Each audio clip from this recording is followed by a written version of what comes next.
Gary on stage it's me on HGH and steroids. The black church joke that took off. Yeah. I definitely wrote that because every time I went to a black church, I was like, this is way longer than the white church. I didn't know anything about financing growing up. It was funny, but I think that's why, another reason why I related so well to black comedians is because when Def Jam came out in that whole era, even Comic View, they started talking about government cheese. It was so out of character for me too. And I don't know what happened, but I'm watching it and I'm going, wait a minute, what? Why would she say that? And I think I was more like, I was taken back because I knew the whole backstory. I was so disappointed because we were such a family environment on set. And then the Thing I Can Man 2 came out and I wasn't on the DVD. Yeah. They literally, the whole cast was on but me in the DVD, and I thought it was going to be the cost for one special. No, it's the cost for two specials. So now we're shopping two of them. Okay. But it's funny because I'm wearing the same outfit. It's the same background. I don't think it was wrong the first time. I was very, very conscious of how I was moving, how I was talking to them. Do you ever feel as though that your work would be received any differently if you were not white? I heard money don't grow on trees, but I still believe I can achieve. Cause cash rules everything around me, around me, around me, around me. Money don't grow on trees, but I still believe. Welcome to the Black Money Tree Podcast. I'm your host, Jerome D. Love, where we're helping you to build wealth so that you can build your community. So today we have a special guest, someone who's going to break down and teach us a little bit about the comedy business. Someone who has been breaking grounds for almost 30 years, maybe over 30 years, but a comedy legend himself, Mr. Gary Owen. Welcome to the Black Money Tree Podcast. Thank you. I'm straight off the plane. Apologize for I feel so underdressed. Nah, you're good. You're good. Well, thank you so much for joining us. Now, a lot of people don't know. I want to take a moment to welcome you to Houston. You live in Houston. Yeah. Is that correct? Yeah. Now, what brought you to Houston? No state taxes. This is a financial podcast. That was a big one. Okay. Yeah. I always, my line of work, I said, okay, I want to go to a state with no state taxes, middle of the country, and had to have a hub because I fly every week. Okay. So it literally got down to Dallas and Houston. So Dallas got American, and Houston's got United. Yeah. And I was like, Houston won. Yeah. So, well, you picked the wrong. You say you live in. You got quite a ways to drive because you got to go out to IH every weekend, huh? Yeah, but it's funny. Like I enjoy that 45-minute drive because it's like I clear my head. A lot of times I'll make a lot of business phone calls on the way. Yeah. It seems like I get a lot of stuff done in my car. Yeah. When you're just driving. So actually, Joey, it reminds me of I was talking to Randy Moss, football player. Yeah. And he told me a story of how when he played with the Raiders, he lived really close to the stadium. He goes, and he found out that when they lost, and they were losing a lot with the Raiders, he would come home, he was in a foul mood. Yeah. He said, so when he ended up going to the 49ers, he purposely lived like an hour away. Yeah. He goes, that way, if they lost, he had that time to decompress on the way home. So when he got home, he was just dad, and the game was already out of him. So I was like, yeah, it's kind of how I feel living where I live out here. I go, even when I land, I go, if there is rush hour, I can stop and get something to eat on the way home. Yeah. It's not a big deal. Okay. But I enjoy the drive, actually. Welcome to H-Town. Now, I know you've been in the Breakfast Club, Turkey Leg Hut. You've hit all the Houston establishments. So yeah, well, you just put 20 pounds on me with those two restaurants right there. I will say the Breakfast Club has the best grits. Okay. In the world, honestly. You don't have to put nothing on them. Yeah. And Turkey Leg, that's good for a nap. Yeah. That's good for a nap. Now, June 27th, you know about June 27th, right? What's don't know about June 27th? Nah. Okay. All right. So this is your homework, Gary. So you know who DJ Screw is, right? Yeah. So he wrote a song called June 27th. It was him and a couple of his homeboys. It was his homeboy Demo's birthday. They recorded a song.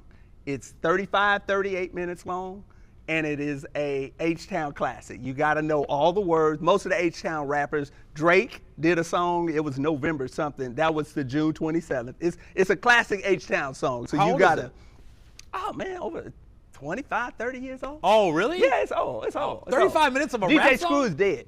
You know that, yeah, right? yeah. So, okay. But still, like yeah. 35 minutes a rap song? So if you're gonna truly be from H-Town, you gotta listen to All it. right, my bad. And it's classic. Everybody's done it. So All right. the Black Money Tree podcast is brought to you by The Collective. Planning a corporate event, seminar, or podcast in the Houston area? Make sure you check out The Collective. Located moments from downtown in the heart of Houston, it's the perfect venue for any type of event. With over 17,000 square feet of event space, The Collective is Houston's largest Black-owned event venue. The Collective is the perfect backdrop for hosting and recording corporate events, conferences, seminars, and more. Their space is designed to be transformed into whatever you envision.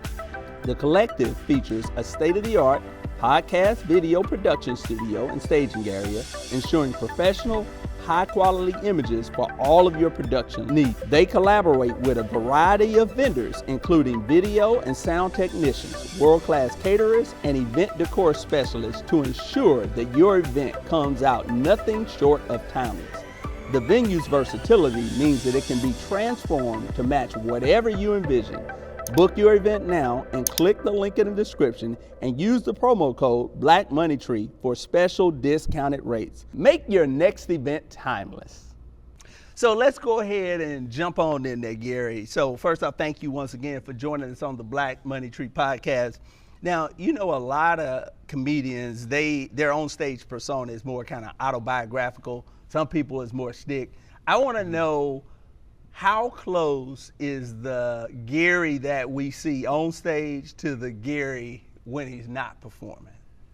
Gary on stage it's me on HGH and steroids. I'll put it like that. Like if I was an athlete, it's me enhanced. Yeah. Like obviously it's not 100%, a lot of stories aren't 100% true, but all the stories start with something that happened in my life. And obviously as you're on stage, you expand on it. But the core of any stories about my life, there's definitely some truth to it. But obviously you're gonna expound on something. Like when the black church joke that took off. Yeah. I definitely wrote that because every time I went to a black church, I was like, this is way longer than the white church, but way more entertaining too. Yeah. So I was just, of course I expounded on it and then made it longer than what it really is. But I mean, at the core of it, it was like, it's more entertaining, but it's also longer. Yeah. So would you say that's probably your most popular, or what the joke that you're most well known for? That one, I think, that one really put me on the map as far as just like, it just went everywhere. And that was before like Instagram and TikTok and stuff. Like I just can't, I bet you if I had told that joke 10 years later, that would have been definitely probably a viral one that went everywhere. I mean, it went viral as it is, but that was the one that kind of everybody was like, oh. And that's about 20 years old now, huh? No, it's probably less than that, probably about 14, about 2010. I think 2009 or 8, I started to cultivate it, and then it just kind of, I'll tell you where the joke started was I was at the Comedy Act Theater in LA, and I remember I went on stage and I literally was just kind of winging it, talking about black church, and that particular club had like a band that would play in between the comedians. So I'm starting to tell the joke, and they started playing music. Like as I was almost preaching. And I was like, what is going on right now? And then I went, oh, and the joke just kind of took off from there. But that's where, like, I was like, oh shoot, I could really take this joke. And I remember for the first year I had it, I was saying in the middle of my act, and I had no ending. It was just kind of like Black Church is long, it got a goofy laugh, and then it just kept going. I go, man, I'm missing a punchline to this, so something's on it, but I would tell it every night. And then finally it just came together and ended up being like an 8-minute bit at the end of it. So. No, I think it's something that most black people, a lot of black people, grew up in the church. And we grew up in the church like, this is pretty long, especially when you was a kid. But your parents they would make you come every week. And then you were on the step team and you were in the choir and you were on the, so I think it was just something that everyone related, well, African Americans related to. So. Well, no, I think a lot of white people took that joke too, because I do say how white people are in church, but then I say how black people are in church. And even if you're white and haven't been to a black church, you've seen movies and you've seen black church on TV. So you can feel the energy sometimes from the services Sunday morning on television. You can feel them. So I did find, like, I think, of course, black people just took off with the joke, but I think when I was there telling it live, I was like, white people was really enjoying it just as much. Like, it almost made me even happier to see white people like belly laughing with it. You know? Okay. Now, for many people, being poor is more than just not having money. You know, there's kind of a whole mentality and mindset of living without. And we've heard your story growing up in the trailer park, not having a whole bunch. First question is, I want to know, what were you taught about money, finance, budgeting growing up? I knew nothing. I didn't know anything about finance growing up. You know, it was funny, but I think that's why, another reason why I related so well to black comedians is because when Def Jam came out in that whole era, even Comic View, they started talking about government cheese. And so I go, wait a minute, we got government cheese. Like, I know the big block, the rectangular block. And I'm like, we got powdered milk. And like everything that they said, like we were that family that was getting government help. So it was like, I think more than just the black thing, it was like, wait a minute, we do that. You know, the first time I saw it, we knew nothing. And I think there was a time when I knew I was kind of outgrowing my family, so to speak, is when I asked my mom one time, I said, how you doing? And she goes, you know, just living paycheck to paycheck like everybody else. And I went, I'm not living like that. I'm not gonna. I remember thinking, I was like in high school. I was like, I'm not gonna live like that. I don't, because that's literally how we lived. It was paycheck to pay. Like, Mom, can I get like a pair of socks? And it'd be like, I gotta wait for the next paycheck. Everything. The answer was always, we'll see you when the next paycheck comes. You know what I mean? So what did your mother do for a living and your stepdad? Well, stepdad was unemployed. Okay. He didn't do anything. He was the classic trailer park stepdad. It was, he was drinking beer. Okay. It was everybody else's fault.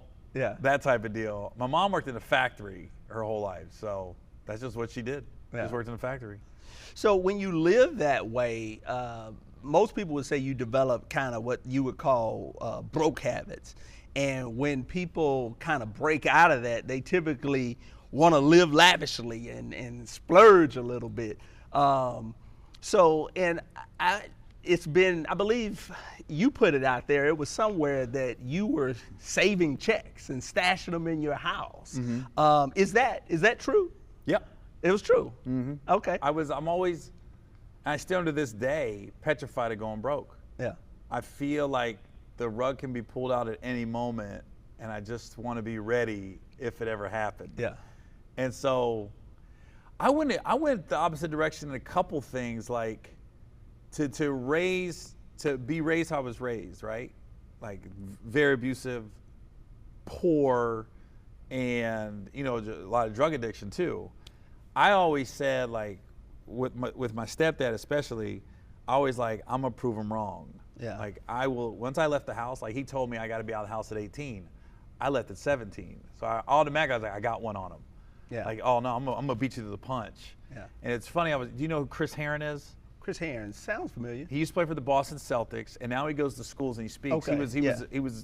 He was a drug addict. He was like literally in the back of the Boston Garden waiting on his dealer right before tip-off.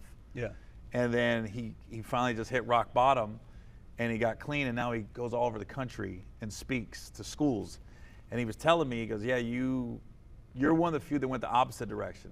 Most kids that are raised how I was raised, they end up being drug addicts. They end up being living paycheck to paycheck or just blaming people. He said, I went the opposite. My whole focus was to prove my stepdad wrong and to never have to go back and be like, I need your help. So that's probably where a lot of I'm not cheap, but I'm frugal. I'm very conscious of how much I'm spending. I have buyer's remorse every time I buy a shirt. You know what I mean? Like, it's weird, like you go to a store and it'd be like, a shirt's $50, and I'm like, I don't know if I want the black one or the blue one. I could buy both. It's $100, you know, but I'll still sit there for 20 minutes and be like, I don't know, man, blue or black. I'm just like that, you know. I don't have a bunch of cars. I got, you know, I got 2 cars, Yeah. and then nothing crazy. Yeah. You know, I don't feel the need to splurge like that. I couldn't even imagine buying like a Rolls Royce. I'd have so much buyer's remorse. I'd be like, Yeah. oh no, I don't know if I could do this. Yeah. So were there any broke habits that you feel like you picked up that's been hard to shake at all? Like, what do you mean? What do you mean when you say broke habits? Well, kind of like what you just said. Like, for instance, one of the things that Magic Johnson, when I say broke, I don't necessarily mean paycheck to paycheck. So, for instance, Magic Johnson talked about in his book how his daddy paid for everything cash. But when he started getting money, all of his investment advisors and things of that nature would tell him, don't use cash, use other people's money. But he was used to paying for everything cash because he didn't want the debt. Something like that. That's if it's nothing, no. I don't think I picked up too many bad habits of being broke. Yeah. But I didn't have any bad habits. I didn't have any money growing up. Okay. But the thing about it is, like, I don't want to say I didn't have money. I had a little money growing up because I always worked. Like, I got my first job at 14 working in a strawberry farm. Okay. So I would pick strawberries, and when I realized that you're not getting paid by the hour, you get paid by the quart. So how we got paid, we got 35 cents a quart. So you can grab these 2 trays would have 8 quarts on it. So that's 16 quarts are empty. You get in there, man, I got elbow pads, I have my knee pads, and I'm crawling through that, and I'm picking. Then you take them up to the lady, and she checks them, make sure there's no duds. And then, so I did it. I could do 32 quarts an hour. If you do the math, that's like $11 and something an hour. Yeah. For that time, 30-some years ago, and to be 14, dude, I thought I was rich. Yeah. I'm out there 10 hours a day. Like, I was like, I never had, and I got paid under the table. Like, every Friday, I remember the lady, she gave us a payday candy bar. Yeah. And she gave us our money in cash. Yeah. And then I was like, man, so I've been working ever since. Like, I always had jobs. So I don't think I never didn't have a little bit of money somewhere in a drawer. Yeah. It might have been $50. Yeah. But there was never in my life that I didn't have $1. Yeah. You know? Now, did you have the autonomy to spend your money how you wanted, or did you have to kind of help out with the family? Oh, no, I hid it. Oh. I was hiding it, bro. I ain't got nothing. I ain't got no money. I was hiding that. Yeah. So did your parents, did they not know you were working, or they just didn't know how much you were making? Or they just assumed you were spending it all because that's what they were doing? Yeah, they just assumed. I got so much satisfaction out of just being able to buy food. I know that sounds crazy, but like, there's 2 things I remember. I remember when I first got the job at the strawberry farm, and it was a summer job. And we had this little, like, Dairy Queen like restaurant called the Purple Turtle, and it was right in front. It sat right in front of the trailer park, and it was only open in the summer. And I remember the first time I could go in there and buy a hamburger, and not have to ask my mom or ask anybody else. I go, I can just go buy a burger for $3. Yeah. I was like, it was such an independent, like, oh my gosh, I can do this on my own. And I remember when I joined the military, the first time I graduated boot camp, got stationed in D.C., and went to Burger King, and I remember I bought like a number 1, and I was like, oh my God, I am a grown man, I am on my own, and I can do whatever I want with this money. Yeah. And I got nobody questioning me. Like, there was a couple times my stepdad dipped in my money. I was like, he found a way to get it. He was very creative, but he found ways to, hey man, I know you got it. I need it. Yeah, you know, and never pay me back. I'm like, dude. Grown man. Grown man borrow money. Yeah. So Gary, you're making history again, okay? You are the first non-African American to be on the Black Money Tree podcast. Shut up. That's true. I'm like this. I look at the background. So we're gonna go there, Gary.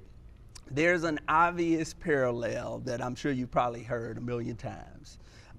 Many people think that Eminem would have more recognition, more success if he were not white. And for your entire career, you've been white guy. Yeah. Black comedy. Yeah.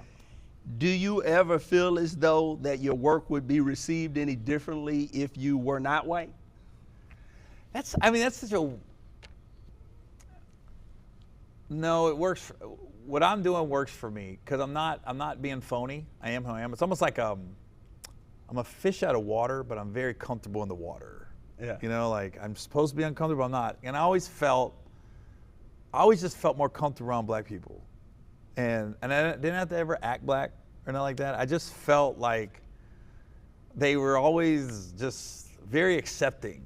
And that came early on, like my first babysitter was a black guy named Sonny. And so he was just cool. I just remember he had a big fro and he had a bunch of daughters. Yeah. And that could have been where the black girl started too. I was like 5'6". Yeah. And then they lived in this apartment building. They had a swimming pool, and I just remember like I learned how to swim when I was like 3 or 4, and I just remember his daughters didn't know how to swim, and we went to the pool, and I just jumped in, and they was like, "Daddy, Gary swim good. Gary swim good, Daddy." And I was like, "Yeah, I'm impressing him and stuff, backstroking, butterfly." How you doing, ladies? Yeah. And what I remember about just my first babysitter was him, and then my football coach was a black guy. So when you don't have a lot of good white male influences in your life, there was little, you look back on your childhood, there was little things that I was like, oh, that could have been where that came from. Yeah. Like my just being comfortable in the room. Yeah. Being the only white guy in the room, right? Being the only white guy that is ever on like your podcast. This isn't the first time this has happened to me. Like, there's been people like, you're the first white guy in my house type deal. You know, I've had that happen. Yeah. I've just always, I don't know, I've been very comfortable. And it was, I had a cousin too tell me one time too, and this is true. I had an aunt, and she was hanging with a lot of black people. And my aunt asked her like, yo, why is all your friends black? And she's heavy. And she goes, Mom, when I got to 9th grade, they didn't judge me. They just said, come sit down at the table with us. And they, you know, black people, they going back on everything. Yeah. You know, you ain't alone. They ain't gonna just pick on you because of your weight. They ain't gonna pick on you for something else. You know what I mean? But you also know that's coming from a endearing place. You're not really a part of us unless we're jonesing on you back and forth. You know what I mean? So I was like, yeah. When I heard that story about my cousin, I go, yeah, there's some truth to that. I can see that. Like they're just like, yeah, you can sit down here. Yeah, sit down. You must sit down. Yeah. You know what I mean? So growing up, I assume at your high school, it just sounds like it was mostly all white people. Oh yeah, it was 95% white. Okay, so you can get along with everybody. Mm-hmm. Okay. Yeah. Right. Even though the football coach was black, the school was white. We did have a few black kids in my school, but not a lot. Okay. You know, and it was very rural. It was like a lot of farmers. Yeah. So it was like white, super white. Yeah. So in 2018, Monique goes after your friend Will Packer. Will Packer, yeah. Compares him to Harvey Weinstein. Yeah. You came to his defense. Internet goes crazy. Says you're attacking black women and things of that nature. Yeah. Now, there's so many levels to this because you've been selling out black venues for 20 plus years. So I want you to kind of walk us through that situation and what happened, and how did it feel, I guess, the community that had embraced you seemingly kind of turning on you? How did that feel? It didn't really turn on me. I think it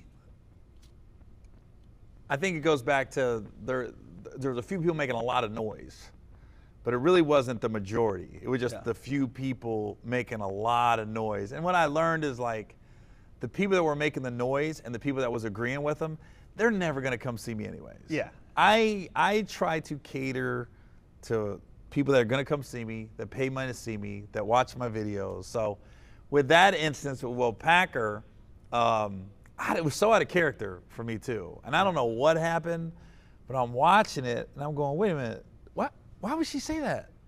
And I think I was more like, I was taken back because I knew the whole backstory. I knew how she was somewhat blacklisted. I knew how people wasn't really messing with her. And I also knew that Will really went to bat for her and gave her a part in a movie when nobody was really giving her anything. And I go, and she did that to him? And I was disappointed, but listen, I never called her out her name. Yeah. I never said, you're a bad person. I just said, you're wrong in this instance. You're wrong. I go, and you're the problem right now. Yeah. And that's what I said. But it was never about, I don't want her getting any work.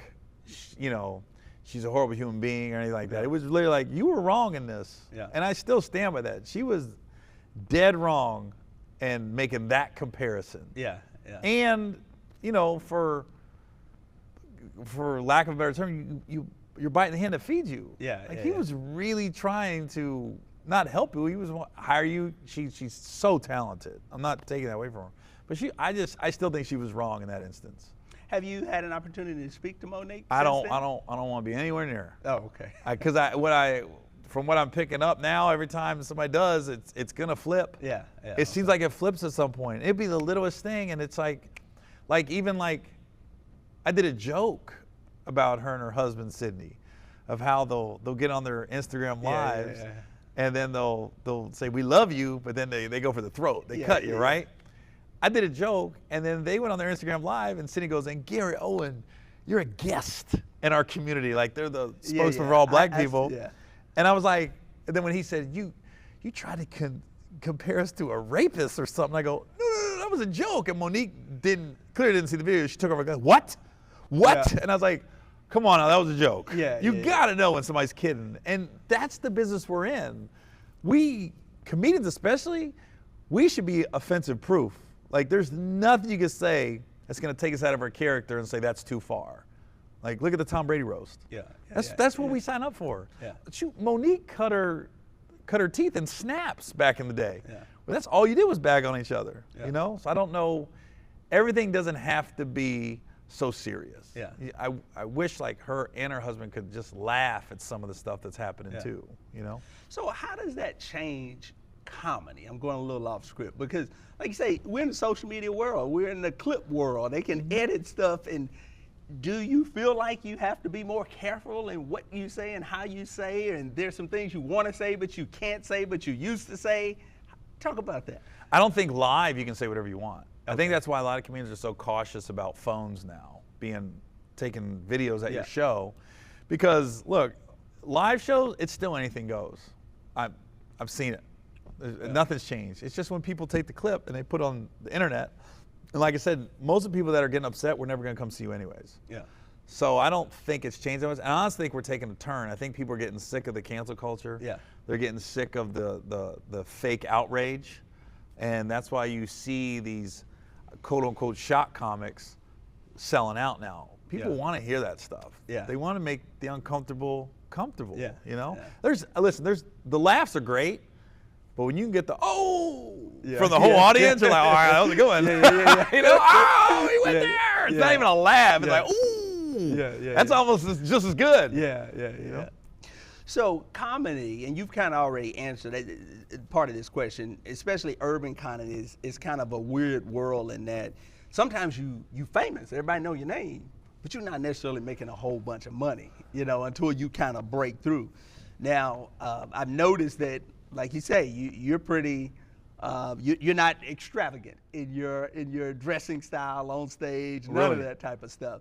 So my first question was going to be, was that a choice? I think you've already answered that. And then, so the second part of that is, have you ever felt like that hurt you? Because a lot of people want to floss. They want to look a certain way. Have people stereotype you? I don't want to, you know, has it hurt you in any way? Not trying to keep up with the Joneses or anything? Nah, I don't think so. Okay. Nah. Listen, if you're funny, yeah. If somebody goes to my show and says his outfit was amazing, yeah, that show was terrible. Yeah. You know, like, I'll watch stand-up too, and you know, when I see a special, I can't watch a whole special, but if I am watching clips from somebody's special, I'm looking at everything. I'm looking at the stage. Why do you choose that background? Or why do you choose that outfit? Yeah. You know, little things like that. And I really be looking at things. I'm like, yeah, I'm just like an everyday dude. Yeah. You know. So is there anything that Gary spends his money on that's splurging that you're like, okay, I probably should have done that? Women. Not like that. Not like hookers. I mean, like, no. No, I pamper. Like, I got a girlfriend now. I pamper her pretty good. Okay. Yeah. All right. We're getting there. So that's actually a good segue. So you're back on the scene now. There's been a lot of these viral clips of women talking about what's appropriate on the first date and where a guy could take them. Oh, the Cheesecake Factory thing? Yeah, and like I saw one that was saying if he doesn't spend less than $450, that type of stuff. So I want to know. I'm gonna let you chime in. You're a single man. I've been married for 20 years. So no, I got a girlfriend now. Okay, you got a girl. Yeah. Okay. So chime in. What do you think is the appropriate amount to spend on a first date? What's an appropriate place to take them? Man. It depends on the girl too. I'm gonna look at a girl sideways how dare you say this is beneath me. Yeah. You know what I mean? I don't really know what the amount is, but you kind of gotta, it's all how you set it up, man. Be very careful how you set things up in the beginning. Yeah. Because there's a level of expectation. Yeah. You know what I mean? It goes both ways, by the way. Yeah. I mean, I think with the men, don't get the expectations high. Don't be taking her to the 5-star restaurant right off the bat. Yeah. Or don't fly her first class right off the bat. Yeah. She's gonna expect him first class every trip. Yeah, you know what I mean? I probably wouldn't stay at the Waldorf the first time you have her come visit you. Yeah, you know, yeah, you might want to just grab a Marriott. Yeah. Still nice. Yeah. On the flip side of it, for women, don't let what goes on behind closed doors slow down as the relationship progresses too. Because that's the big difference, man. I would tell men don't go too high right off the bat. Papa those in the Marriott. Yeah. That's good. Yeah. You know? Yeah. That's decent. That's respectable. Yeah, you ain't got to be at Mastro's the first date and you're at the Post Oak the first day you bring a girl to Houston, right? Yeah. At the same time, ladies, if you're just wilding in the beginning of the relationship, once them doors close, you got to stay wild. Our expectations are up there now. Yeah, you know what I mean? I'm tired. What? Yeah. You wasn't tired when you was flying out early on the relationship. Yeah. So I mean, it goes both ways with that. Yeah. Now, part of the reason I'm saying that, because I have heard this story, and you put it out there on your first date with your ex. I believe she requested Crustaceans in Beverly Hills. Oh yeah. And if for those that don't know, Crustaceans is pretty expensive. Yeah. And I believe you made that happen, even though that probably wasn't the wisest decision at the time. But here's why I brought it in. Okay. Crustaceans was one of the first. I don't know if it was the first, but I think that was the first date that I was like trying to be like, all right, we're about to make this official. Yeah. You know what I mean? And I was trying to impress her. But at the same time, I didn't valet. So I was circling Crustaceans. And I had an S10 pickup. There was a crack in the windshield. And she got in the car, she goes, there's a crack in your windshield. I said, yeah, I can't afford to fix this right now. So right off the bat, she was looking at me like, I've never had a guy say that. And then she goes, what are you doing? And I was like, I'm looking for a parking spot. She goes, just valet. I said, oh, we can't do both. I can't afford Crustaceans and valet. That's $20 valet, and I already saved up my money for Crustaceans. So she said, I think I'm glad you brought this up, because I think when you go through a divorce, you look at the bad. And I think most marriages, it's probably 80% of the relationship was good. It's that last 20% was at the end was bad, long term. But she said, that's why she kind of fell for me in the beginning, because she goes, I never met anybody like you. That was just so like, I can't afford to fix the windshield right now. And then look, I can't do valet and Crustaceans, Yeah. And she said, she asked me like, what's the plan B if stand-up doesn't work out? And I go, oh, there ain't no plan B. This is it. I'm going to make it. I remember telling her, I'm going to make it. I said, if you don't want to be with me, I was almost like, you going to miss out. I said, because I'm going to make it. Yeah. There ain't no plan B here. And she goes, I think she said, what she told me was most of the guys she met had just answers for everything, a bunch of side hustles and everything else. I was like, nah, this is it. So how have you grown since then? I mean, Crustaceans is the maestros that we just mentioned facts. At the end of the day. But it sounds like you would have probably made a different decision today. Today I'm doing fine. No. What I'm saying though, so you would still. You mean back then? Maestro, yeah. When I was in my 20s. How are you different today? How's your thinking evolved on that? I don't know. But it also depends on how bad the chick is.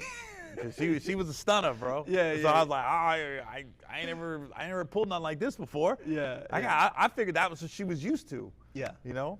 So I probably wouldn't have done anything different. Yeah. I was so naive to LA though. I didn't know flossing. I didn't know I was pulling that S10 pickup all over the place. I was hosting Comic View and pulling up in my pickup.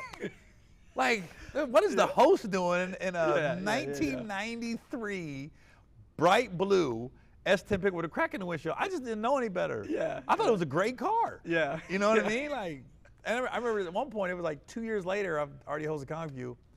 I was at the Comedy Store in LA, and somebody goes, Gary, what are you still doing driving this? I said, what do you mean? Yeah. It's like, it's fine. Yeah. And I think a lot of times when it comes to cars, I'm just lazy.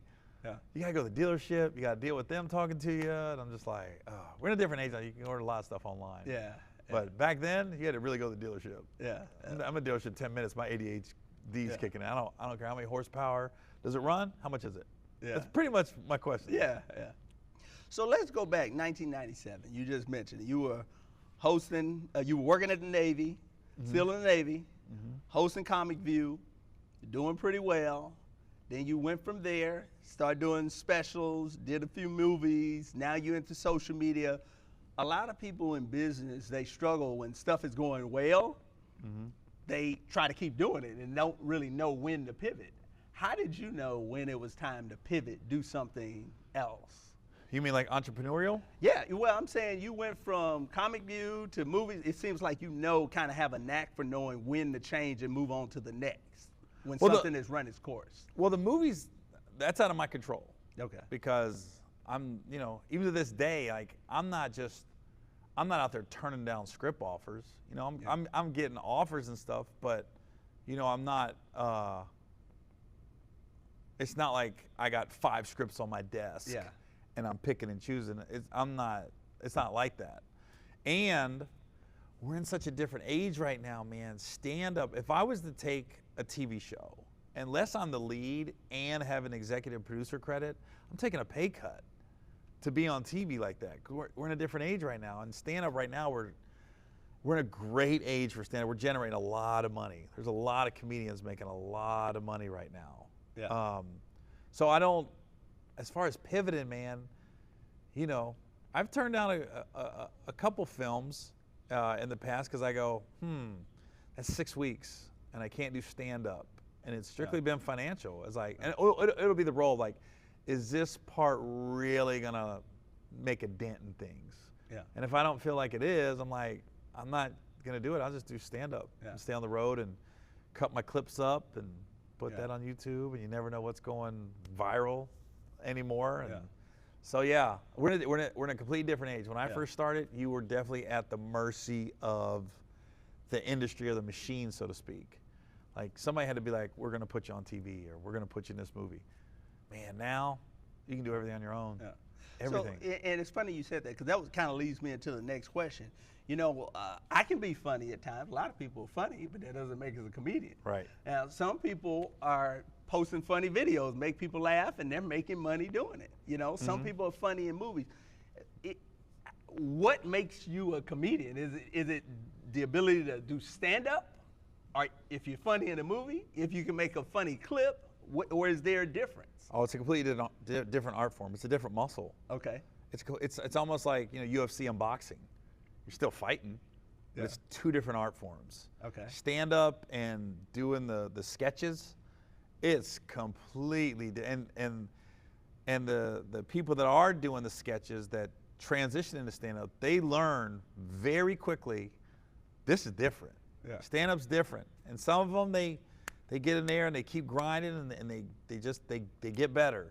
You know what I mean? Like the Desi Bankses and the DC Young Flies and stuff like that. Like, I don't know. I didn't see them in the beginning, but I'm sure it was brutal. It's brutal in the beginning. Yeah. I mean, I cringe at some clips of me in the beginning that I see floating out there. I'm like, oh my God, people are laughing at that, or why was I talking like that? Yeah.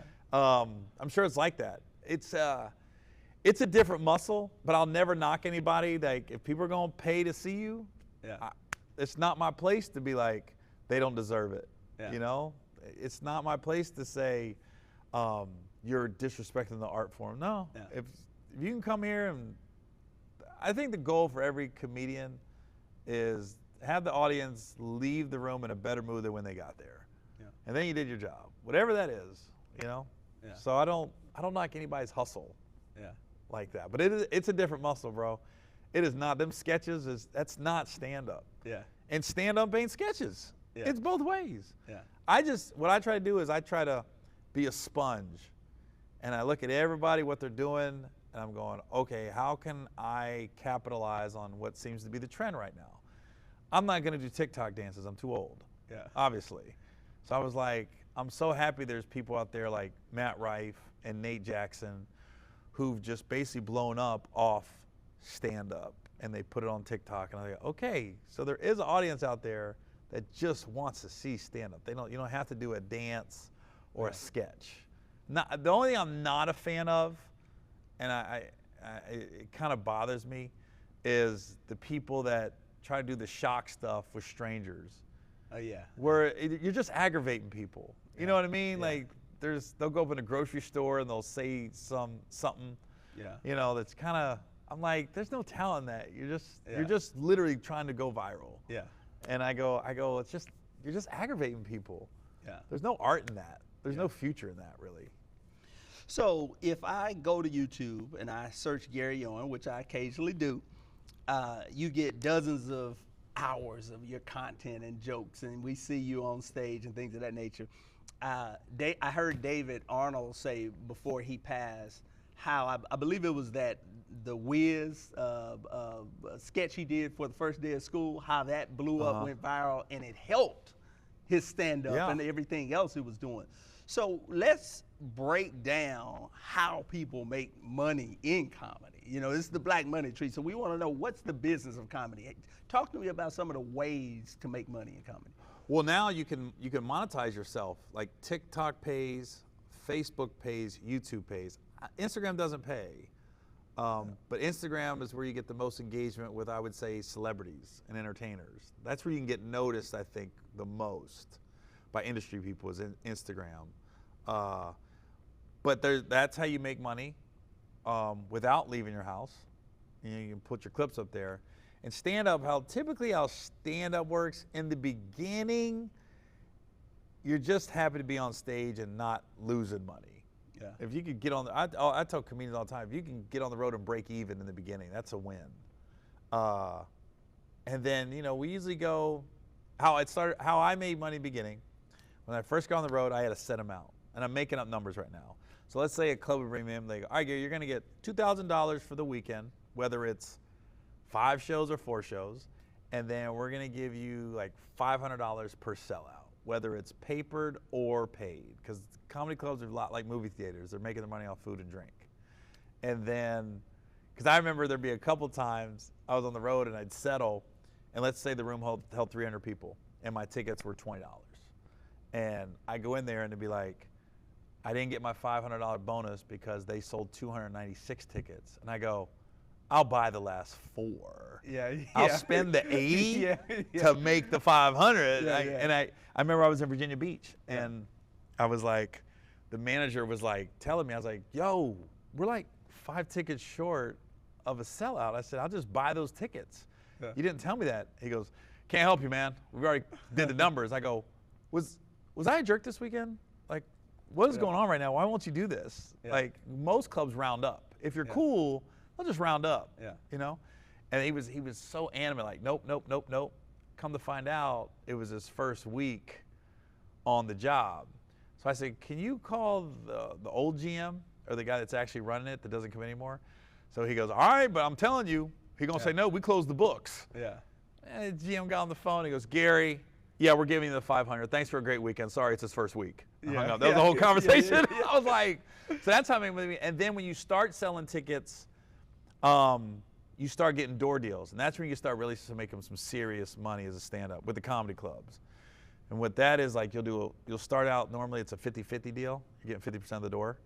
And then if you start selling tickets, then the next time you negotiate, it'll be 60-40. 70-30, 80-20, 90-10, and then when you get someone like Kev, Dave, things like that, they'll just take 100% of the door. Yeah. And the club doesn't have to promote, but they don't, and the club doesn't have to get their hotels or travel. They're just like, oh, we're about to make a killing. And plus they want the clout too. Yeah. If they came to their club. So yeah, that's how you can start making, once you get in those percentage deals, that's when you start making a lot of money. There's a lot of money. People don't realize there's a lot of money in those comedy clubs. Yeah. A lot. Yeah. So you're one of the few comedians at your age, and I guess our age, who started in the 90s, and you seem to have gotten a really good handle on social media. You have a podcast and a lot of your clips out there. When did the light bulb click, if you will? Like, and were you resistant to going to social media? I was never resistant. Like I said, I'm a sponge. So, and I always thought it was another outlet. Like, it started with Twitter. Twitter is where it was basically a Jonesin session. You'd watch a football game, make fun of a player, a basketball game, or you watch a lot of the award shows would get a lot of traction. And so, and then Instagram came along. I was like, oh, and then Instagram started letting us do videos, which were short. And then Vine was there for a quick second. So whatever people was telling me was the trend, I just hopped on it in the beginning, very much following the pack. And like, oh, and then you just kind of figure out who's doing what, and you're not copying them. You're like, okay, so what I've learned is it's very important to identify your audience and cater to them. Let the other people find you, but really cater to your audience. Because once you go outside of that, the engagement isn't there. The followers are great, but you really got to look at the engagement. That's when you know people are actively looking for you and stuff. So for me, I'm going to comment on the BET Awards. I ain't going to comment on the CMT Awards as much. Yeah. I'm not going to get the engagement, So it's like you got to know who's following you and they want to hear what you got to say. Like I'll comment on an NBA game, probably not going to comment on swimming too much. You know what I mean? Like the Winter Olympics, I'm probably going to let that slide a little bit. Okay. You got to know your audience. Like know what's feeding your algorithms and stuff like that. Yeah. So your career spanned over 30 years. So congratulations. Not quite. Not quite. Almost. Years. Okay, almost. How many years is it? 27. 27. Yeah. 20. Well, congratulations. Yeah. That's over 25 years. Yeah, that's a lot. That's a great accomplishment. There are a lot of other white comedians out there that haven't had the trajectory that you have. Honest John comes to mind. Yeah. He was extremely talented, but never really just blew up. You got Louis C.K., Bill Burr. They've done very well, but their audience isn't necessarily all African American. Yeah. So I want to know, why do you think the Gary Owen brand has stood the test of time? Well, you don't choose your audience; they choose you. Yeah. And I do think that when I first got on TV, I got on BET, and so I kind of stuck out. There was Dante and Honest John was the only two white guys that was on Comic View at the time. And then I got on there and they made me the host, like right off the bat. And I was young, fresh, and just got on the scene. So everybody's like, who is this guy? So that got me out there as a headliner. And then most of the movies I've been in had black lead actors. And it just organically happened when most of the stuff you're in has black people in it. Black people are gonna know you, and it's almost like they come to trust you. Yeah. Like, oh, if Gary's in it, this has got to be good. Yeah. Or if Gary's special, we know what we're kind of getting here a little bit. So yeah, you don't have no control over that.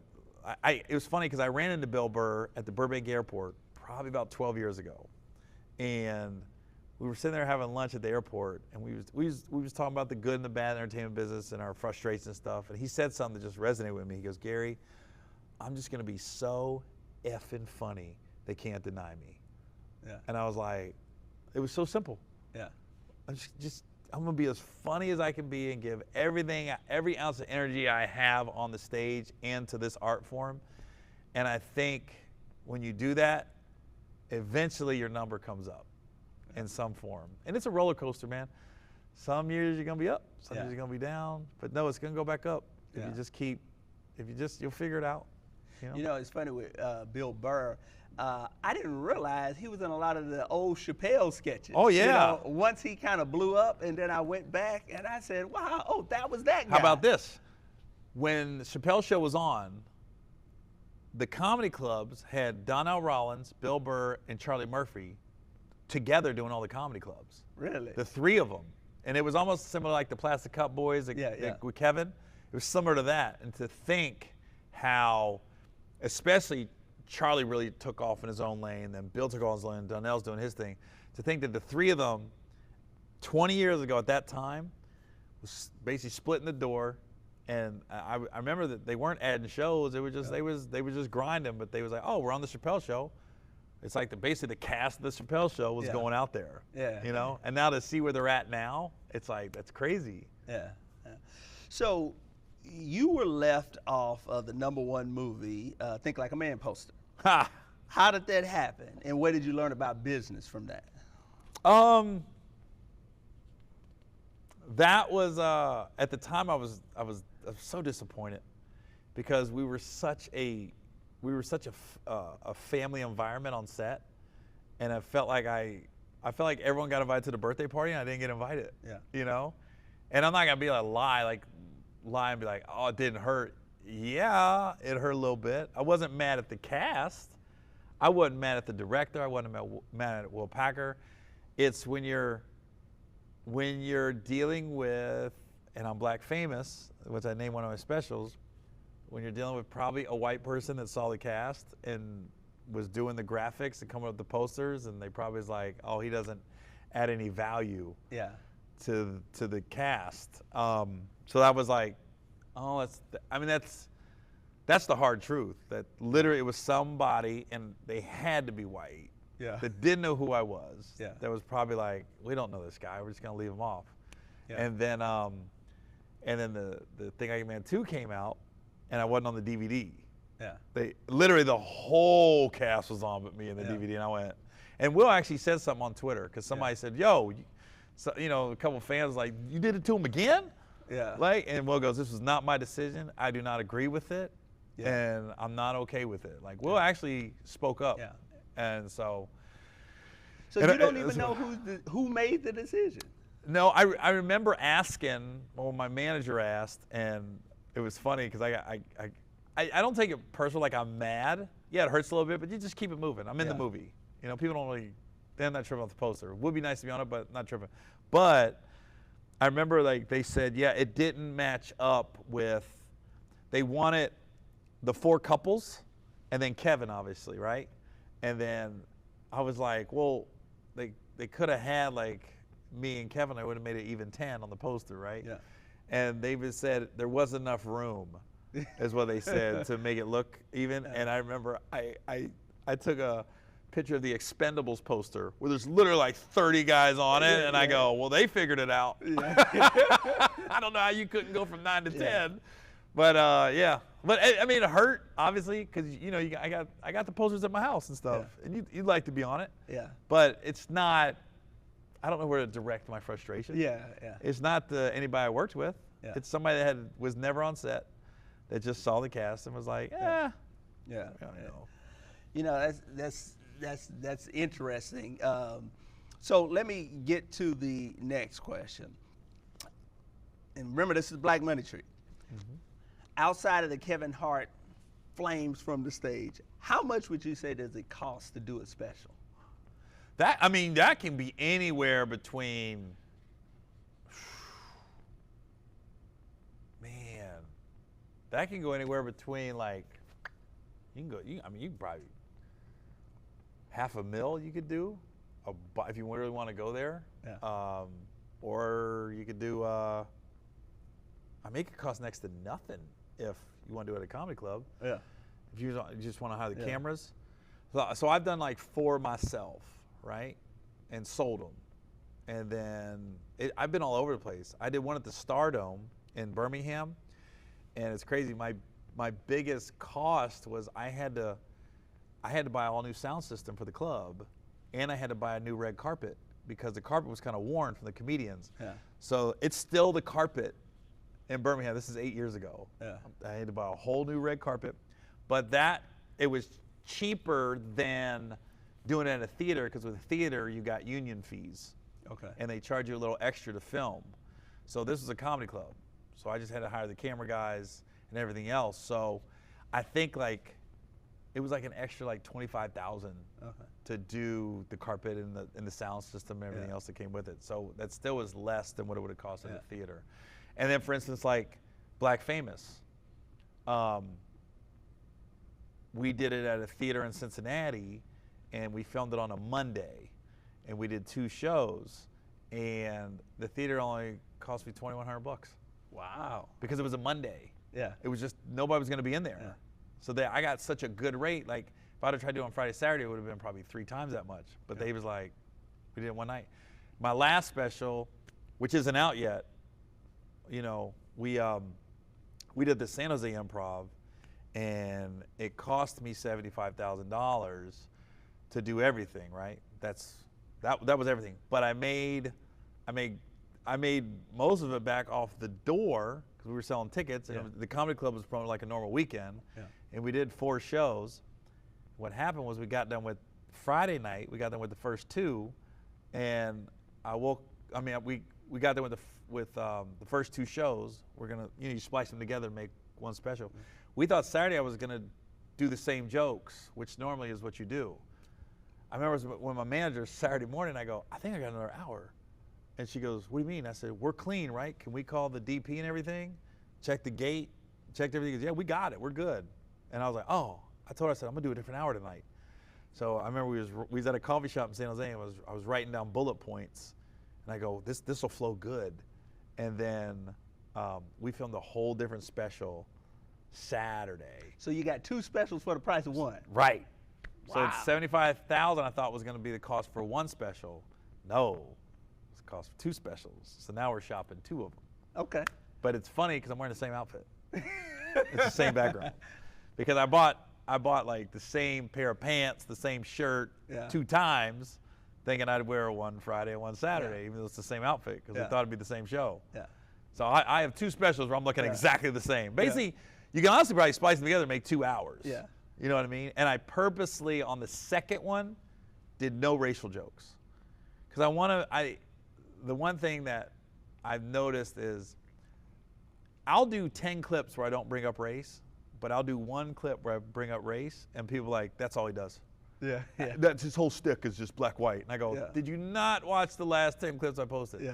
So I told my manager, I'm purposely not doing anything black, white, Asian, nothing. It's just, it's very military heavy.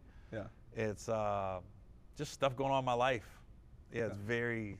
So strategically moving forward, would you try to replicate that? Because that seems like a really good business model. Book the facility, have content for 2 specials, and do it again. Yeah, if you could, that was so.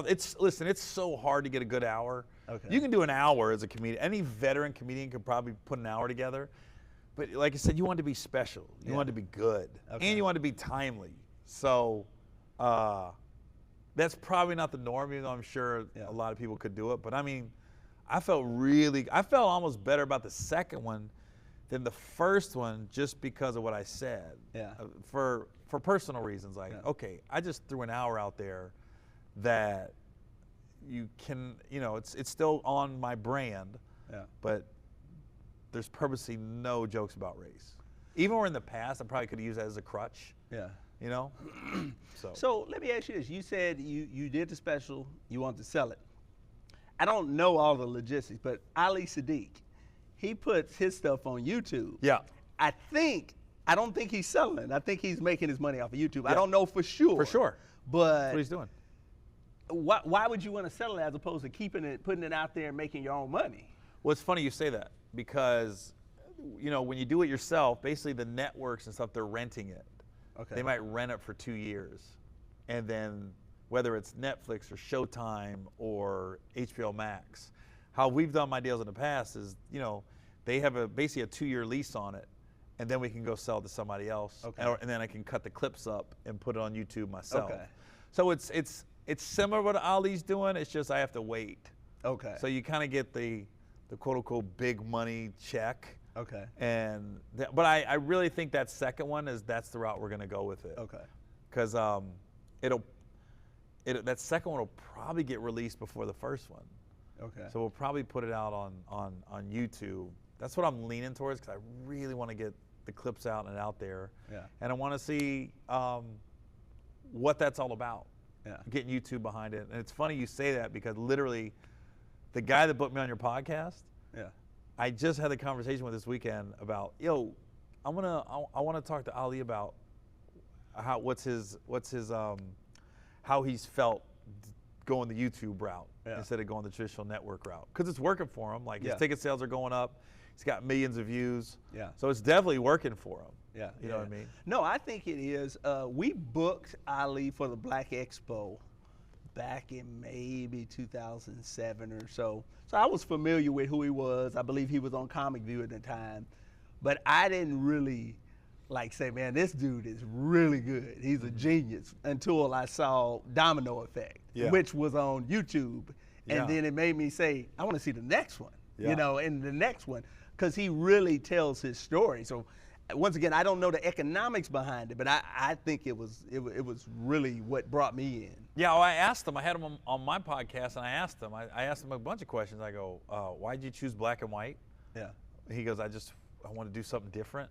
He goes, he gave me the reason. I don't want to misquote him, but he basically was like, that was purposely done. In his brain, he wanted to do one in black and white. And then I actually went to the one, I stopped by just say hi, the one he filmed at the Houston Improv. Okay. But like I said, that was smart on his part, because why spend all the money at a theater where you got to pay union fees, rent the venue out, all the other stuff, where you're just paying for the cameras at a comedy club. It's much more cost effective. Yeah. But you don't have there is something you said about having the big theater feel. Yeah. And if you can sell, like if you want to do it at when Kev did the one at Philadelphia Eagles football stadium, I go, of course you're going to go that route. There's 50,000 seats. Yeah. You know what I mean? You're going to make a freaking bag that night, Yeah. So the Black Money Tree's demographic is primarily male. That might be because of Shannon Sharp, and he's probably been one of the biggest guests we've had to this day. Now, for the last several years, the biggest headline about you, of course, has been the divorce. Mm-hmm. Now, that hit home to me personally. I've been married 20 years. A lot of my friends are getting divorced. And African Americans have the highest divorce rate in America. And unfortunately, it has a huge impact on stifling wealth creation, because I guess you could attest to that. So what can you tell us about some of the lessons that you've learned as a businessman who, like many of us, head a household, but now you've undergone a divorce? What are some of the lessons that you've learned? I think if the hardest part about the divorce is you're not in control of your finances until the divorce goes final, because you can't make any financial moves, because you're really you got to look at, I know it sounds awful, but when you're getting a divorce, you're separating a business. You're separating from your business partner. Yeah. And then so there's opportunities that might be coming your way, but you can't do it because you're like, in the middle of divorce, like she might get it. Yeah. You know what I mean? And you're like, wait a minute, if I'm taking all the risk, I should get all the reward for whatever I'm doing. And same with her. You know what I mean? If there might have been a flip house or something came across her way, and I'm sure she was like, well, I can't do it till we get the divorce. That was the hardest part. Now what I will say is, like, since my divorce, I've really educated myself and aligned myself with the right people that I feel like I've never been in a better situation financially. Like, all my money isn't just sitting in the bank. Like, I'm really happy with my portfolio right now. I got different investments here. It's funny, I got in a bad business deal in Atlanta. I was going to do a flip house with a buddy of mine. He didn't get approved for the other half of the money, and I go, well, I thought you already had the money, man, I didn't get it. I go, oh my God, you be kidding me. Yeah. So I had to call the real estate agent, and I already put down the earnest money. And I said, so what are my options? He backed out. And she goes, well, you're going to lose that earnest money, or you just get it. Yeah. And then she told me, she was like, look, you can't go wrong having a little bit of real estate. And the area that I had this flip house, she goes, it's gentrifying fast. Yeah. And you got a corner lot. you're gonna be good. You could just hold on to it. Yeah. And so I was like, all right. So I ended up getting it. I see Desi Banks is flipping houses on Instagram. Yeah. So I called him. I said, yo, who you flipping houses with? Because I know he ain't doing it. He's got to have some business partner. Gets me in touch with this guy, Gene Johnson, who that's all he does. He does seminars. He flips. He's got his own construction crew. He's one-stop shopping. So I told him, I said, man, I'm not in Atlanta. I got no way to oversee this. So we did our own side business deal, and we're flipping it right now. You know what I mean? I didn't know that in the city of Atlanta, you got to get permits for everything. Yeah. We were on hold for like 3 months over 2 trees on a property. Like if we pulled those trees up, we was gonna have to plant like 40 trees. Wow. In the city of Atlanta. We're like, well, so it took forever over 2 trees on the property. And so once I felt comfortable working with this guy, Gene, he came at me with another business deal. He was like, yo, he goes, I got some property, I got some land. He goes, I want to start building I want to do my big multi-million-dollar home and either flip it or we just Airbnb it or we make it so beautiful that I'm just making stuff up. Like if Mariah Carey's doing a movie in Atlanta, this is someplace she could stay. It's out. Yeah. It's it's close up to the city, but out. Nobody's gonna bother her, and it's private. She goes, or we could hold it and really try to get them high-end clients to Airbnb it, rent it out, things like that, get studios to film there. So between me, Gene, and Desi, we did a 3-way deal where we're all 3 equal partners in this. Yeah. And we're building it right now. It's going to be, it's so nice. Like in Atlanta. I'm not going to tell you where. I'll let Gene do that. Yeah, I mean, honestly, you should have him on your podcast. He's he's very smart. And that just goes to show you, I thought I was frustrated with this business deal.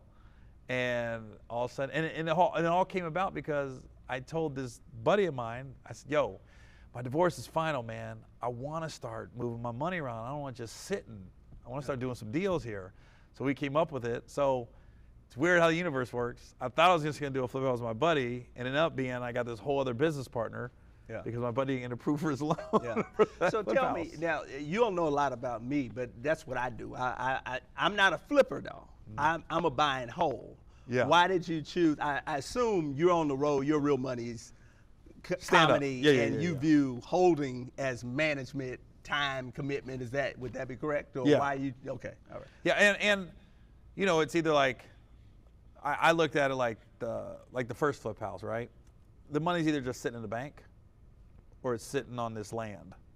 I'll have it sit on the land. Yeah. You know what I mean? Eventually, like the lady told me, the lady that sold the house to me, she goes, Gary, honestly, if you don't do nothing and just, if you could hold it for a couple of years, she goes, Grant, you ain't gonna get rich off of it, but she goes, I can 100% say you're gonna make your money off of it. And when I say make money, it could be $1,000.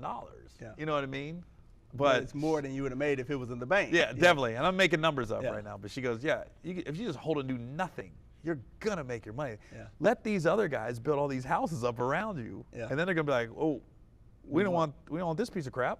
Yeah. We gotta get rid of it. What do we gotta do? We're going to buy it. We're going to build up. It's prime time real estate. That's what I tell everybody. I say every house that I buy is a bank account, and instead of depositing it in Chase or Wells Fargo, Comerica, I put it in this house, and it pays me $1,000 a month, or $1,500 a month, or whatever, and that's more than I would have if it was in just a regular bank account. Yeah. So, now let's go back to family here. When you were, driving from city to city, doing all your stand-up, how did you explain to your kids so that they, just tell them, they saw their dad leaving a lot. How did you explain to them what you were doing so that they didn't feel like you were leaving all the time? And were there any traditions you did to kind of keep that relationship? Well, that's all they knew growing up. Okay. From birth, I was doing stand-up.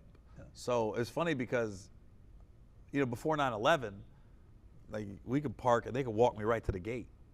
You know what I mean? Yeah, I remember that. And they were babies, so they don't remember that. But it was a different time. But then I remember when they no longer went to the gate, I just got dropped off. I think they thought I was a pilot, because when we went to the airport, they go, "Oh, that's where Daddy works."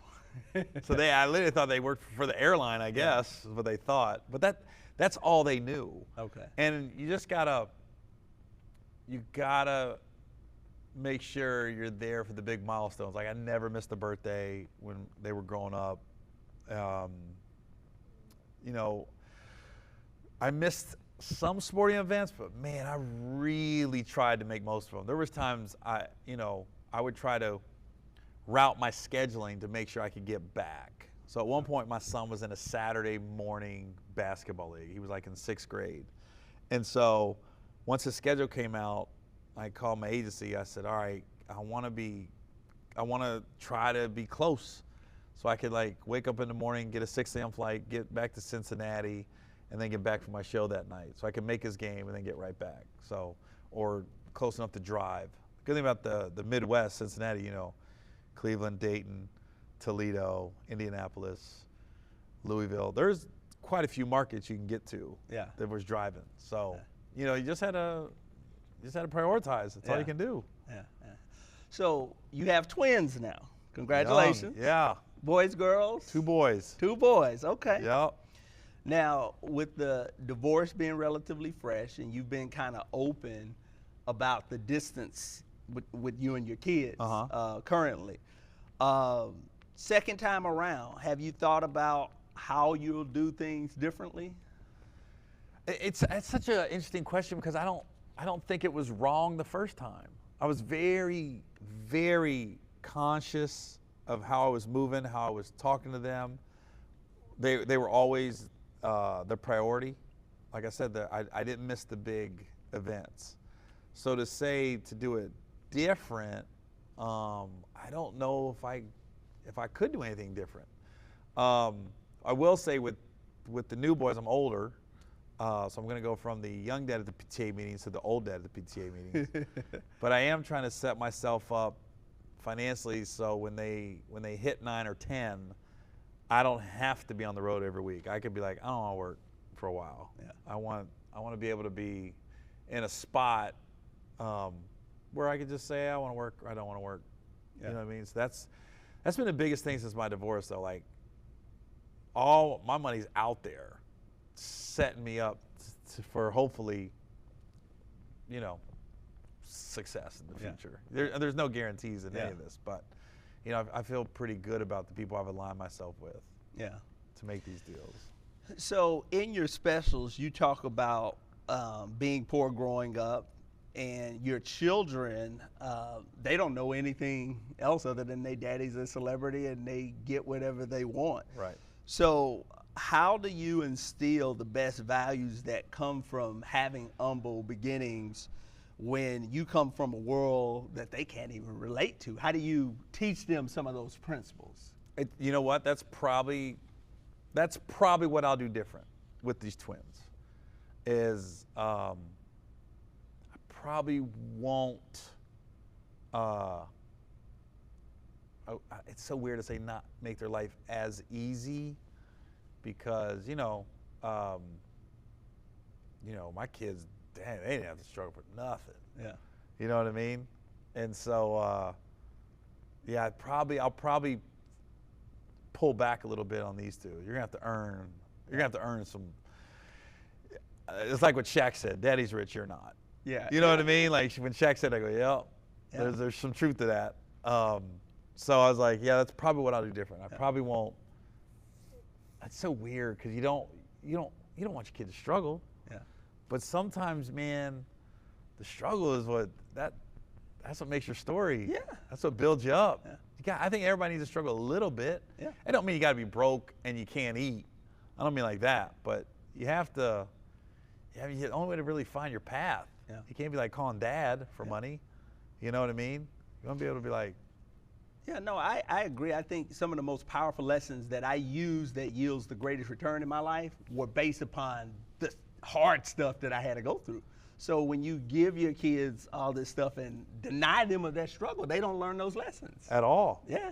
Yeah. So that's just the reality.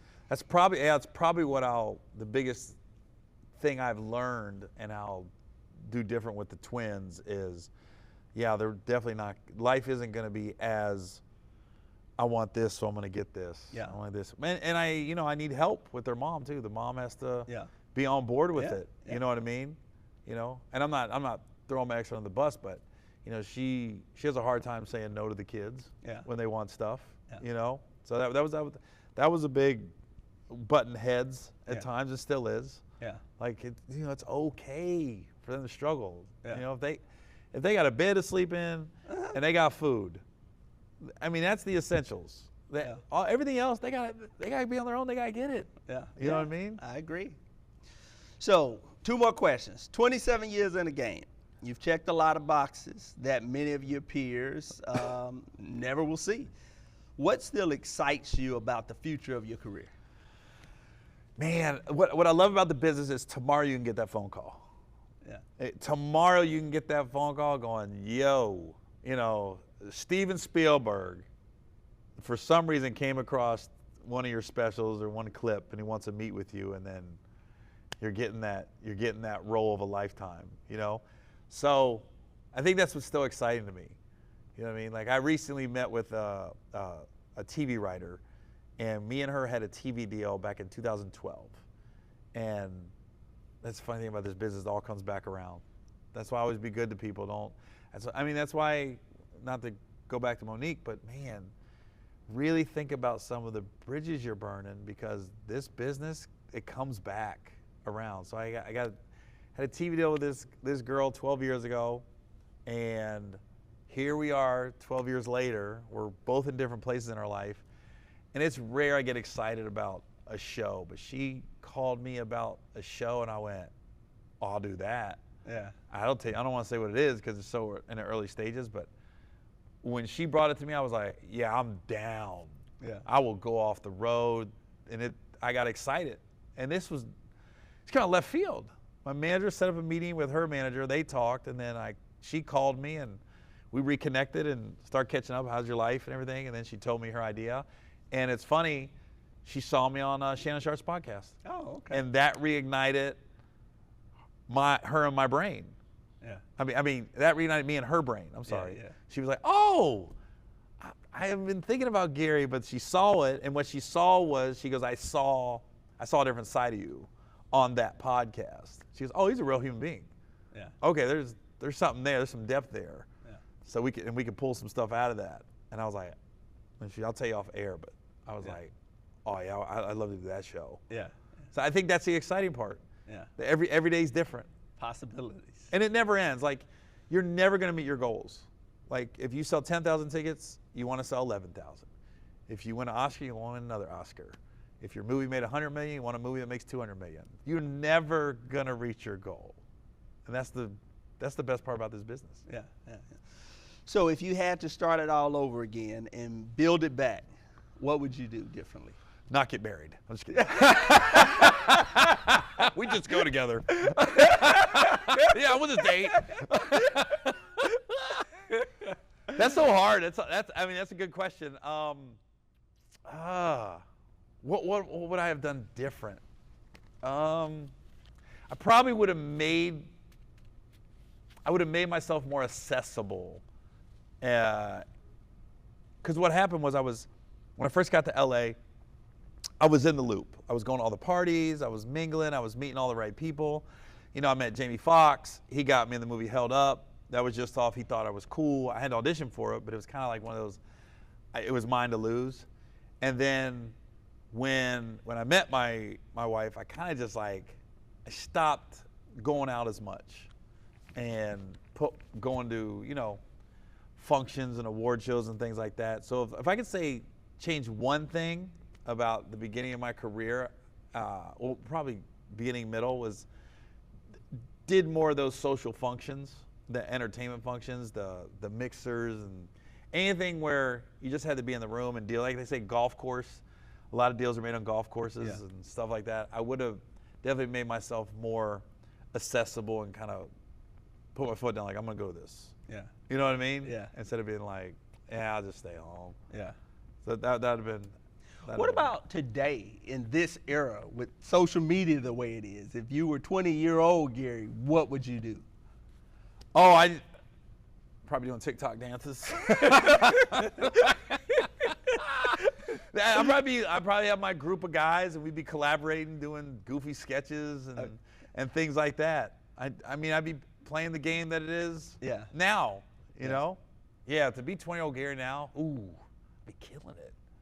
You know what I mean? Yeah. You can't, look, at my age, the knowledge that I have to go back and to do it over, I think everybody would be like, oh man, you're almost like that quarterback that if I can go back in time, we'd win state. Yeah. Like Napoleon Dynamite, that uncle. I mean, that's how I feel. Yeah. Like, oh yeah, if I could do that again.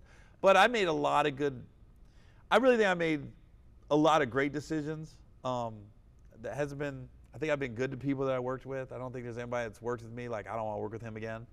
I think I've always made sure I was prepared when I did get a part. I got the set, I knew my lines. I knew other people's lines, you know, not a jerk to people on set or anything like that. So I'm pretty happy with, you know, how everything turned out so far.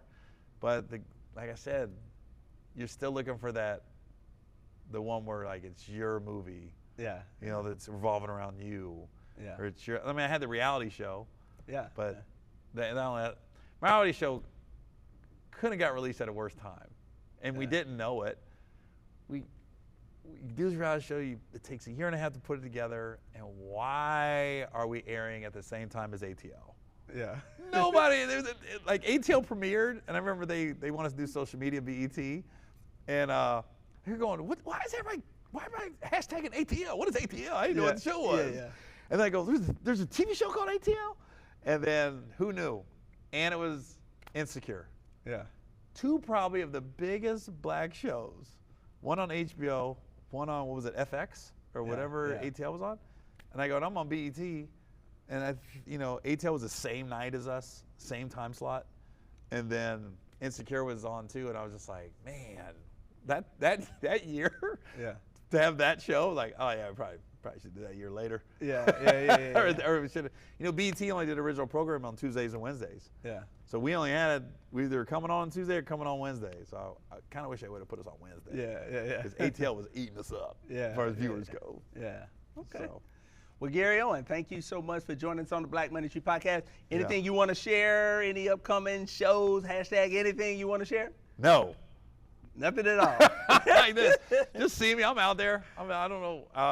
GaryOwen.live is where my tour schedule's at, and that's where all my dates are at. If you want to see me, that's where I'll be. Well, thank you for joining us on the Black Money Tree Podcast. I appreciate you having me. Thank you. And thank you guys for tuning in. Till next time.